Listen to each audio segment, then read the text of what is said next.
press the bell icon on the YouTube app and never miss. सभी को जय हिंद दोस्तों, आप सभी का हार्दिक स्वागत है जय हिंद रिएक्शंस पे। तो आशा करता हूँ कि आप सभी लोग बहुत अच्छे होंगे। तो आज हम आपके लिए एक लेटेस्ट और एक इंपॉर्टेंट वीडियो लेकर आए हैं जिसमें आप देखेंगे पाकिस्तान के मशहूर यूट्यूबर शोएब चौधरी को, जो कि एक दमदार इंटरव्यू लेंगे भारत की बेटी और सुप्रीम कोर्ट की सीनियर वकील नाजिया इलाही खान जी का। तो ये वीडियो काफी इंटरेस्टिंग होगी, आपको बहुत कुछ जानने को मिलेगा और बहुत मजा आएगा। तो इसे अंत तक देखें और चैनल पे नए हैं तो चैनल को सब्सक्राइब कर दें ताकि हम आपके लिए लेटेस्ट और इंटरेस्टिंग वीडियोस लाते रहें। तो चलिए पहले वीडियो देखते हैं, फिर अंत में इसके बारे में बात करेंगे। जय हिंद, जय भारत। तो मोदी जी ने कहा कि कहीं और क्यों किया जाएगा, प्राइम मिनिस्टर प्रधानमंत्री के निवास पे किया जाएगा। आप सब हमारे घर पे मेहमान बनकर आए, हम क्रिसमस एक साथ मनाएंगे।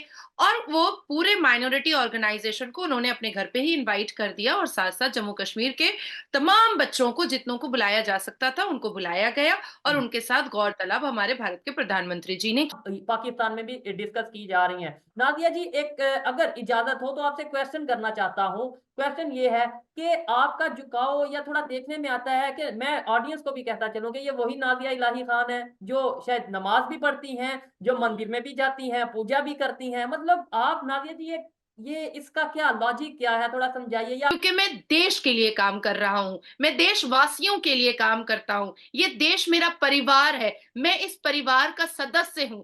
आप लोगों के लिए काम करने के लिए ही इस कुर्सी पर मैं बैठा हूं। तो इस देश के साथ साथ इस देश के वासियों के लिए हर पल मुझे चिंता होती है, इसलिए मैं खुद को थकने नहीं देता हूं। एपीजे अब्दुल कलाम, जिन्होंने भारत को मिसाइल दिया, अशफाकुल्लाह खान, जो फ्रीडम फाइटर थे, जिनकी शहादत हुई भारत की आजादी के लिए, वीर सावरकर, जो हिंदू सोसाइटी को रिफॉर्म करते करते वो उनकी शहादत हो गई, आरिफ मोहम्मद खान, एक पहले व्यक्ति, इनको आप भी बहुत अच्छे से जानते होंगे, मेरी एक छोटी सी मुलाकात उनसे हुई थी। आरिफ मोहम्मद खान पहले व्यक्ति मुसलमान थे जिन्होंने शाहबानो, जो 3 तलाक के लिए 1984 से, पर आपके यहाँ क्यों हुआ लाहौर में राइट? क्या इस बात से पूरा पाकिस्तान मुझे गालियां देगा? क्या पाकिस्तान के मुसलमान मुझे कुछ बोल सकते हैं? नहीं बोल सकते हैं। आपके यहाँ राइट हुआ मुसलमान में, तेरा मेरा रिश्ता क्या, ला इलाहा गया कब्रिस्तान में, ये हुआ आपके यहाँ। आप जो कहते हैं कि तेरा मेरा रिश्ता क्या, ला इलाहा, अभी आपने छोटा नमूना दिखाया। आपने अफगानियों को धक्के मार करके कुत्तों की तरह बाहर भगाया कि मोदी जी की सरकार में मुसलमानों को बड़ा टारगेट किया जाता है। अब मैं कहती हूँ हाँ भाई, टारगेट तो किया जाता है, मैं भी भारत की बेटी हूँ और मोदी जी की सरकार में बड़ा टारगेट किया जाता है। कैसे टारगेट किया जाता है? मोदी जी की सरकार ने हमेशा राष्ट्रवाद, मुसलमानों को सर्वप्रिय, सर्वप्रथम, और नाम इनका जानते होंगे, आपने पहले इन्हें सुना होगा, बहुत से टॉपिक्स के ऊपर डिस्कशन करते देखा होगा। लेकिन आज जो हम डिस्कशन करने जा रहे हैं, जो इनसे सवालात करने जा रहे हैं, और जो आज इनकी ये ओपिनियन होगी, शायद ये बातें आपने पहले नहीं सुनी होगी। क्योंकि आज हम डिस्कस करने जा रहे हैं कि पाकिस्तान और इंडिया में जो सिविल मिलिट्री बैलेंस है उसमें क्या डिफरेंस नजर आता है। क्योंकि 1947 से पहले अगर बात करें, मिलिट्री एक ही थी। फिर 1947 के बाद क्या फर्क आया वहां की मिलिट्री और यहाँ की मिलिट्री में। सेकेंडली, जो यूपी के सीएम है, कहा यह जा रहा है कि शायद आने वाले टाइम में, यानी next prime minister of India Yogi ji होंगे, उस हवाले से बात करेंगे। और फिर बड़ी चीज, जम्मू एंड कश्मीर के जो स्टूडेंट्स हैं वो क्रिसमस डे पे Indian prime minister Modi ji के वहां उनकी मुलाकात हुई है। वहां पे उन्होंने एक ऐसे सवाल किया है Indian prime minister Modi ji से। उन्होंने पूछा है आप इस एज में इतने एनर्जेटिक कैसे हैं, उसका जवाब उन्होंने क्या दिया। और जो आपस में एक मतलब एक रिलेशन नजर आया स्टूडेंट्स का और इंडियन प्राइम मिनिस्टर का, क्या वही चीज हमें पाकिस्तान में नजर आती है? इन सब चीजों पर बात करेंगे। अस्सलाम वालेकुम नाजिया जी। वंदे मातरम, भारत माता की जय। थैंक यू शोएब, मुझे इनवाइट करने के लिए। आपका बहुत शुक्रिया नादिया जी। सबसे पहले टॉपिक पे और गुफ्तगू पे बाद में आएंगे। सबसे पहले ये बताता चलूं कि ये हमारा एक न्यू चैनल था, शायद आपने देखा हो या नहीं, लेकिन इस पे जब आपकी वीडियो अपलोड की और भी मतलब लोगों की वीडियो अपलोड की, बहुत ज़्यादा अप्रिशिएट किया जा रहा है आपकी बातों को।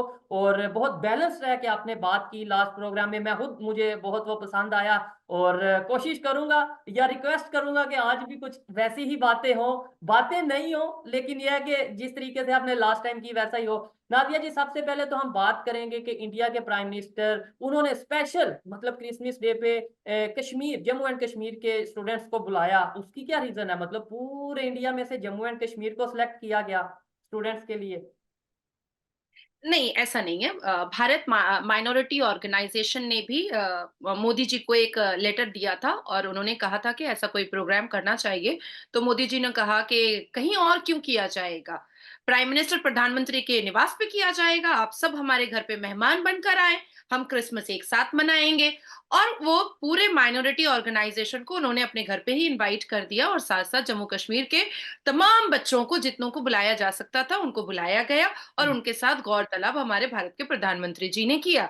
बच्चों ने निकलते वक़्त और वहाँ पर मोदी जी से के बात करने के बाद मीडिया को फेस करते हुए ये भी कहा कि अब तो हमें कश्मीर के लाल चौक में ही दिल्ली नज़र आ जाती है।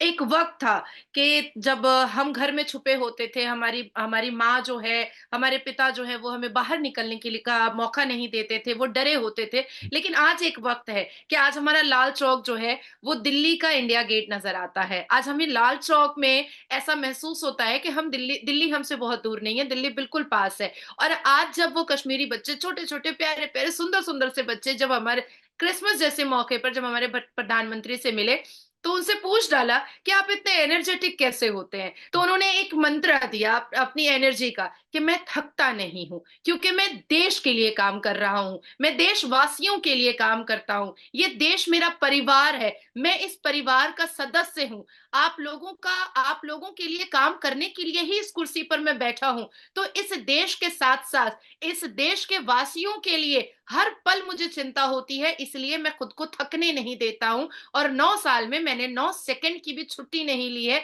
क्योंकि मेरा देश मेरे ऊपर आँख आँख और आसरा लगाए बैठा है कि 370 एब्रोगेशन के बाद आज जब आप आए हैं, तो आप कह रहे हैं कि लाल चौक मुझे दिल्ली दिखता है और मुझे लाल चौक से दिल्ली बहुत दूर नहीं दिखती है। और एक वक़्त था 1993 में जब मोदी जी एक एक कार्यकर्ता थे भारतीय जनता पार्टी के, तब उन्होंने धरना बैठ गए थे और उन्होंने कहा था कि 370 मैं हटा कर रहूँगा और 2023 में 1993 से 2023 में उन्होंने हटाया और बच्चों के साथ क्रिसमस मनाया।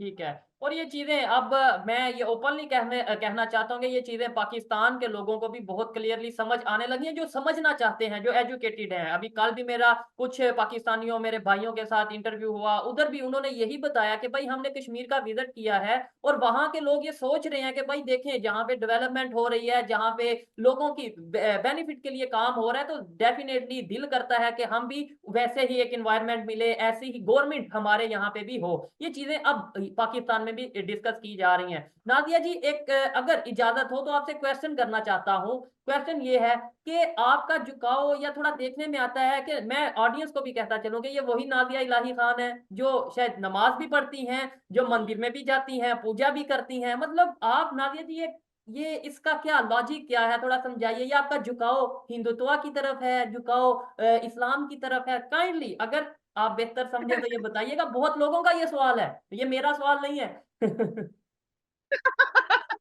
नहीं, नहीं, बिल्कुल सच बात है और मैं इसमें डिनाई नहीं करूँगी और मैं झूठ से बहुत परे रहती हूँ, बहुत दूर रहती हूँ। जो झूठ बोलता है, मुझे उससे भी बहुत नफ़रत है और मैं खुद भी बहुत अपने आप को इस चीज़ से मैं परहेज़ रखती हूँ।